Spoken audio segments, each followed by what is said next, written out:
اس امت کا بدبخت ترین انسان جس نے میرے نبی کے نواسے کی وہ گردن کاٹی جس پر میرے نبی کے بوسے کی گردن کاٹ کے سر اوپر چڑھا دیا. پھر خیموں کی طرف بڑھے تو اللہ کو زندگی مقصود تھی, آل رسول کی نسل چلنی تھی. تو علی بن الحسین بیمار تھے, جن کو زین العابدین, ابھی میں نے ان کا قصہ سنایا, اس پر شمر کی تلوار رک گئی کہ چلو بیمار ہے چھوڑ دیا جائے, بیمار ہے چھوڑ دیا جائے. تو خواتین, بچے, حضرت علی کی بیٹیاں فاطمہ بنت علی, زینب بنت علی, حضرت حسین کی بیٹی سکینہ بنت حسین, اور آپ کی بیگم رباب, آپ کو بیویوں میں سب سے محبوب بیوی تھی رباب. آپ فرمایا کرتے تھے جب رباب میکے چلی جاتی ہے تو میری تو نیند ہی اڑ جاتی ہے, اتنا ان سے پیار تھا. وہ بھی ساتھ تھی. ان سب کو ان کے کانوں کی بالیاں کھینچ کے اتار دی گئی. پھر ابن سعد نے کہا 10 گھوڑ سوار آؤ. حسین کے جسم پہ گھوڑے دوڑا دی, ادھر سے ادھر سے ادھر سے. جب قافلے کو گھسیٹ کے باہر لائے لے جانے لگے تو حضرت زینب نے دیکھا 72 سر نیزوں پہ چڑھے ہوئے تھے. سب سے معصوم سر عبداللہ بن حسین, وہ بھی نیزے پہ چڑھا ہوا تھا.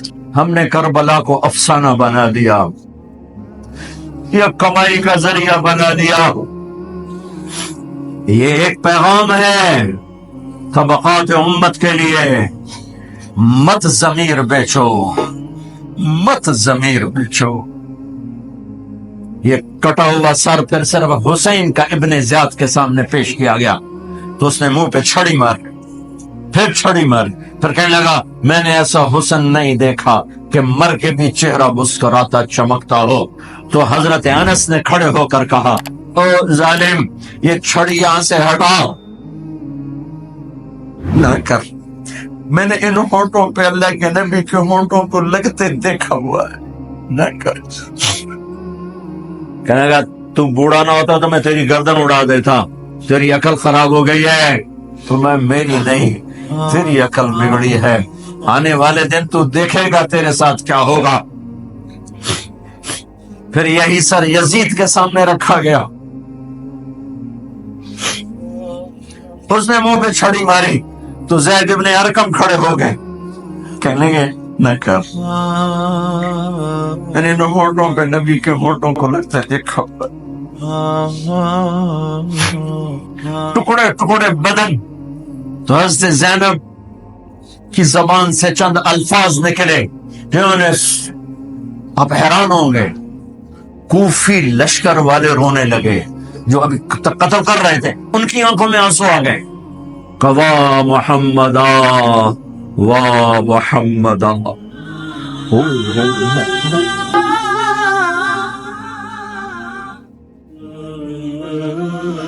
اے محمد مصطفیٰ, اے محمد مصطفیٰ, هذا حسین بالعراء مزمل الدماء مقطع الاعضاء. وا محمدا وا محمدا, اے محمد مصطفیٰ, اے محمد مصطفیٰ. بناتك السبايا ذريتك مقتلة تصفي عليها الرياح.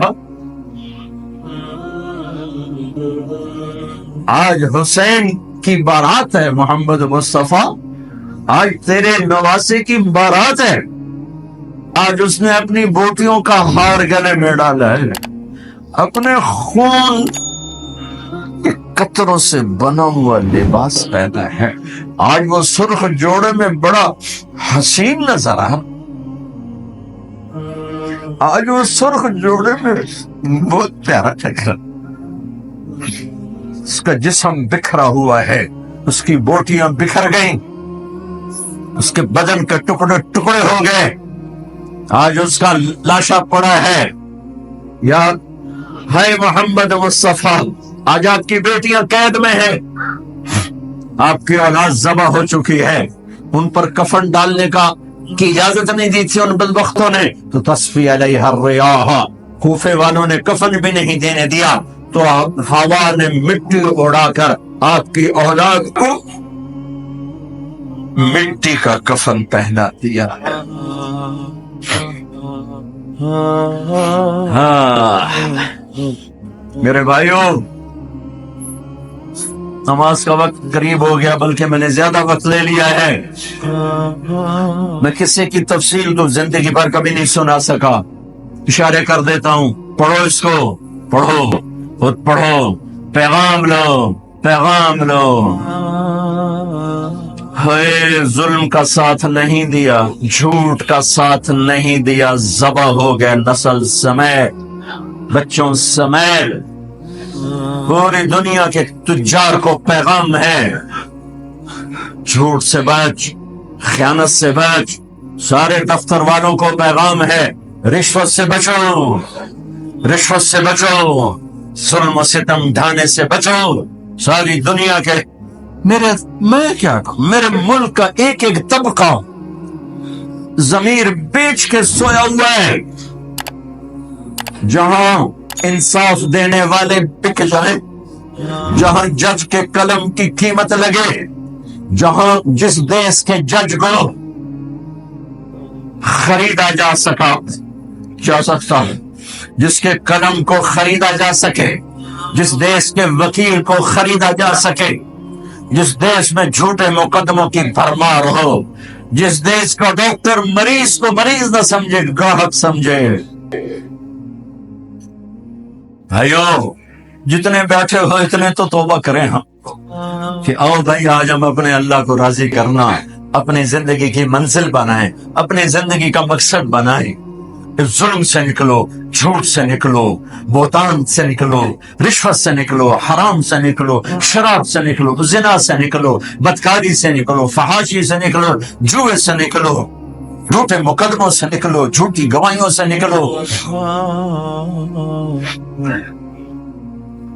قتیبہ بن بکار کی مجلس میں مصر کا بادشاہ واز سنتا تھا، 18 برس آتا رہا، 18 برس، اور ہر سال 1000 دینار، 1000 دینار ان کو گفٹ کرتا تھا، 1000 دینار، کوئی 10 کروڑ روپیہ بنتا ہے، 1000 دینار۔ 18 سال کے بعد ایک فتوے پہ دستخط مانگے کہ یہاں سائن کر دیں، فتویٰ غلط تھا۔ انہوں نے کہا مولوی نو 18,000 دینار دیتے کیوں نہیں کرے گا؟ انہوں نے فرمایا یہ تو شرعن خلاف ہے، میں کیسے دستخط کروں؟ وہ کہنے لگا کرنے پڑیں گے۔ میرا ضمیر نہیں تم ایسے خرید سکتے، میں نہیں کروں گا۔ کہنے لگا میرے 18,000 دینار واپس کر۔ 18,000 دینار اربوں روپیہ بن چکا ہے۔ انہوں نے کہا مولوی بھوکا ساڈا کھاوے تے ساڈے کو سر چاوے۔ کہنے گئے ٹھیک ہے، گھر گئے، 18 تھیلیاں 1000 دینار کی، ان کے رسی بھی گرا بھی نہیں کھولی تھی، گرا پہ سرکاری مہر ہوتی ہے، وہ مہر بھی نہیں ٹوٹی ہوئی تھی، جیسی تھی ویسی لا کر اس کے سامنے رکھ کے کہا تو میرے ایمان دا مول اتنا ہی لایا، اے 18,000 نکل جا میری مجلس سے، جو کم وقت تو نے مجھے 18,000 میں خریدنا چاہا، تو نے میرے ایمان کی قیمت یہ لگائی تھی۔ جیسے وہ پڑا تھا اس کے منہ پہ مار دیا۔ بھائیو، ایسا اللہ سے ایمان مانگو، ضمیر مانگو جو اللہ پہ تو قربان ہو، لیکن ان سکوں پر نہ بک جائے، ان ٹھیکروں پر نہ بک جائے۔ نیت کرتے ہو سارے، توبہ کرتے ہو میرے ساتھ؟ کہو یا اللہ میری توبہ، پھر کہو یا اللہ میری توبہ، پھر کہو یا اللہ میری توبہ۔ پکی ہے تو اللہ کے ہاں قبول ہے، چونکہ میرے رب کو توبہ جیسے پسند ہے۔ سبحان اللہ۔ اور میری تمہاری تو عمر ہی کوئی نہیں ہے۔ میرا رب کہتا ہے میرا بندہ اتنے گناہ کر کہ زمین سے اٹھا کر آسمان کی چھت کو لگا دے، یہاں سے اٹھا کر آسمان کی چھت کو لگا دے، پھر صرف ایک دفعہ کہنا یا اللہ معاف کر دو، میں ساری معاف کر دوں۔